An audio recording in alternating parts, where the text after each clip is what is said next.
Bonjour à tous.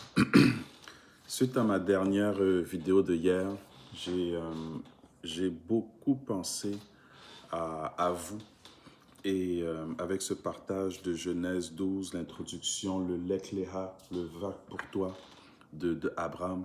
Et, euh, et j'ai réalisé dans le fond que je m'enlignais dans une longue aventure.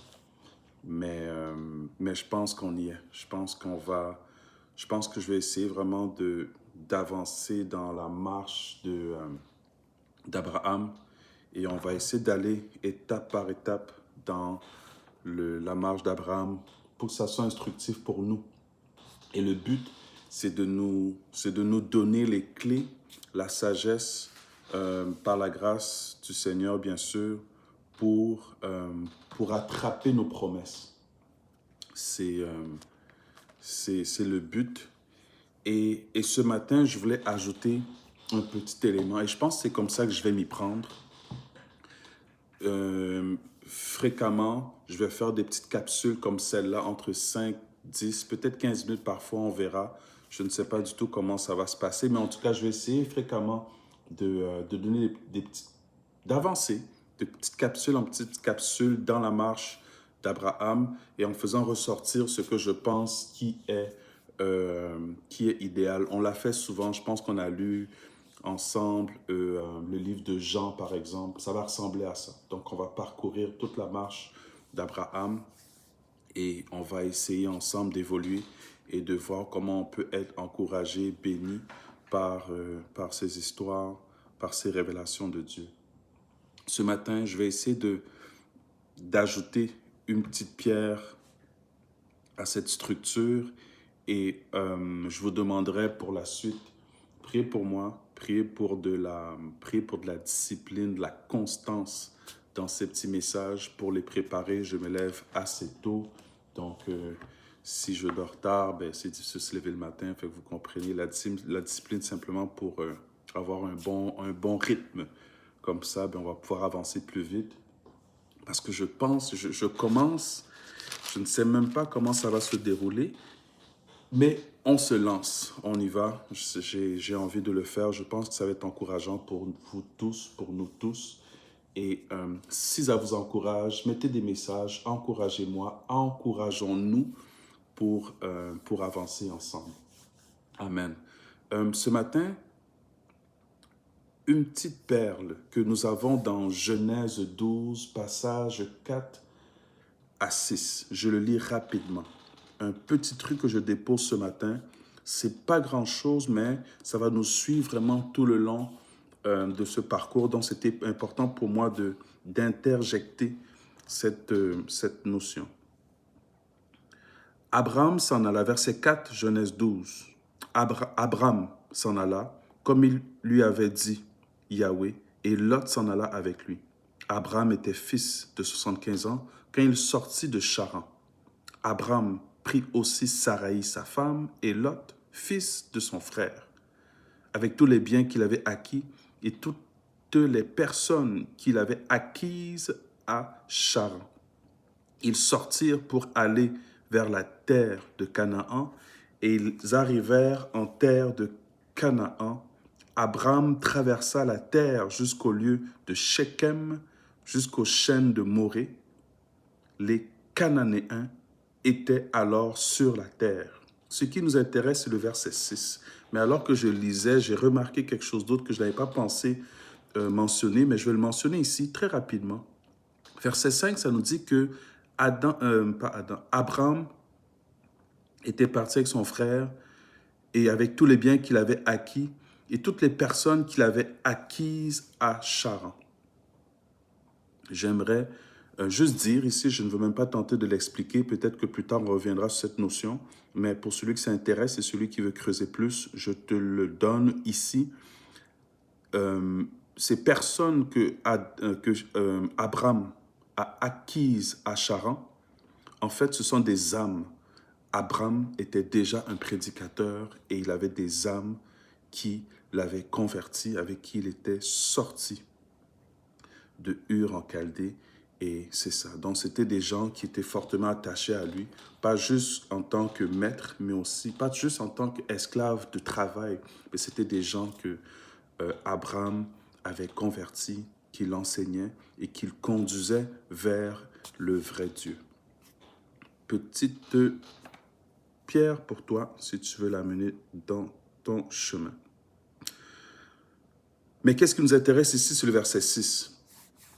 Et vous allez remarquer dans les Écritures, il y a toujours ces petits commentaires, ces petites phrases, ces petites informations qui nous semblent complètement inutiles.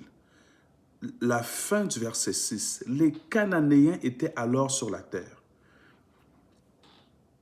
Parfait. Nous lisons, mais cette information n'a aucun apport, aucun ajout.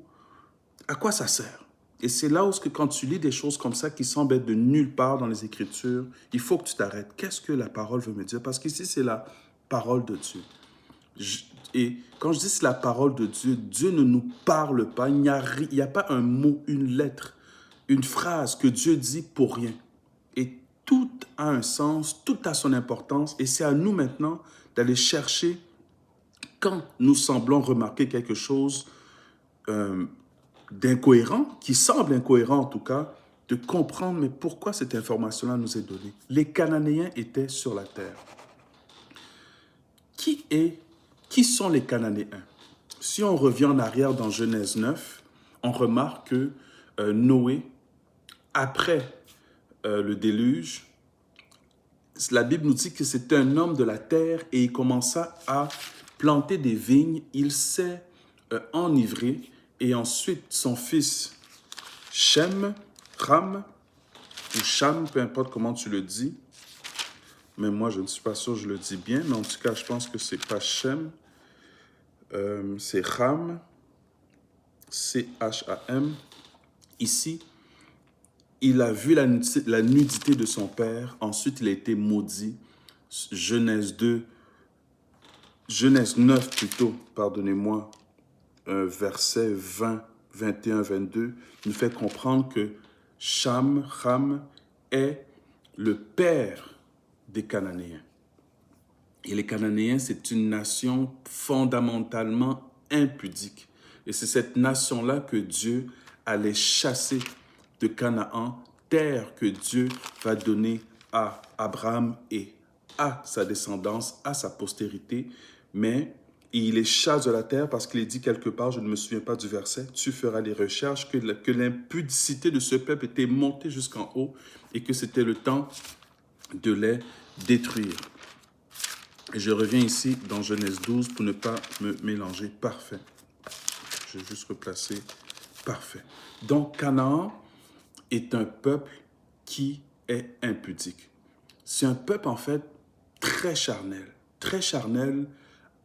animé par ses pulsions, animé par ses désirs purement terrestres. C'est des gens qui sont charnels. Et c'est ça, les Cananéens. Et c'est pour ça qu'ils se laissent aller à toutes sortes d'impudicités, toutes sortes de débauches, parce qu'ils sont charnels. Et ici, quand la Bible nous dit que les Cananéens étaient sur la terre, mais il faut qu'on comprenne que Dieu dit à Abraham deux promesses. Quand je dis deux promesses, il lui a promis la terre, mais la promesse a deux dimensions. Une dimension terrestre et une dimension céleste. Donc, quand la Bible nous instruit, nous parle, nous présente dans les Écritures une dimension terrestre, c'est à nous maintenant de comprendre la dimension céleste qui s'attache à ce qui est écrit. Donc, on va nous présenter un peuple, les Cananéens. Mais on doit comprendre qu'il y a un esprit cananéen. Et quand la Bible nous dit ici que les Cananéens étaient alors sur la terre, oui, ils étaient physiquement sur la terre, mais ils étaient spirituellement aussi en Abraham, en toi, en moi. Nous avons tous cette faiblesse charnelle parce que nous sommes de la terre, un peu comme Noah, homme de la terre. Vous voyez? Mais cette dimension charnelle qui est en nous, l'esprit cananéen vient l'amplifier pour t'amener à la débauche, pour t'amener à être contrôlé, esclave de tes pulsions, esclave de tes désirs. Et c'est ça que l'esprit de Canaan fait dans l'homme. Et c'est un esprit qui habite en nous. Les Cananéens étaient alors sur la terre. En fait, les Cananéens étaient en fait un des combats que Abraham à ce moment-là, devait surmonter. Et c'est pour ça que la Bible nous dit qu'il fallait que, et nous allons le voir, je ne sais pas encore, mais je crois qu'il y avait plusieurs peuples qui étaient sur la terre que les enfants d'Israël devaient chasser. Mais vous voyez, ces peuples-là qu'on devait chasser, comprenez-les aujourd'hui comme des esprits que tu dois chasser à l'intérieur de toi pour pouvoir hériter la terre. En fait, ce sont des blocages spirituels qui nous habitent, que nous devons surmonter pour être capables de posséder totalement notre héritage. C'est pour ça que, alors que Israël est sur sa terre, ils n'avaient pas chassé tous leurs ennemis. En fait, les ennemis, c'est ça, ce sont des ennemis. Le combat n'est pas charnel, il est spirituel, mais la Bible nous présente une réalité physique, purement physique, mais c'est à nous de comprendre la dimension spirituelle qui s'y cache. Les choses de Dieu sont effectivement cachées, mais par son esprit, il veut nous les révéler. Et c'est ça ici que tu dois comprendre. Alors que Abraham commence sa marche, la Bible lui dit à lui, tu as à combattre Canaan, pas physique, mais qui est en toi. Et ça aussi pour toi, c'est un message. Tu dois commencer par là. Ne néglige pas, ne minimise pas ta dimension charnelle, tes pulsions, mais surtout, souviens-toi que l'ennemi est là, l'esprit de Canaan est là pour amplifier, pour te laisser, pour te pousser vers la débauche en alimentant, en nourrissant ta chair, en fait. Et c'est là que le combat doit avoir lieu. Et c'est un des premiers combats que tu dois mener. Et je vous en prie, souvenez-vous de ça, parce qu'on en reparlera après. Genèse 12, 13, et ça s'ajoute, parce que là, c'est Canaan. Il y en a d'autres. Il y a les Philistins, il y a les Phérésiens, et je ne me souviens pas, mais alors qu'on avance, je crois que la Bible nous en parlera, puis on essaiera d'ajouter à chaque peuple son esprit et sa dimension spirituelle, et ça nous concerne aussi personnellement. Je voulais parler de ça, de l'esprit de Canaan, pour notre instruction. Et peut-être qu'aujourd'hui, c'est à cause de l'esprit de Canaan que tu as de la difficulté à t'approprier l'héritage de Dieu. Ah ben, mon frère, ma sœur, il faut que tu assujettisses ta chair, il faut que tu maîtrises tes désirs, tes pulsions. Au nom puissant de Jésus et par l'Esprit de Dieu, certainement. C'était tout pour aujourd'hui. Ce n'est pas grand-chose, mais c'est une petite pierre qui s'ajoute à ce que nous essayons de construire.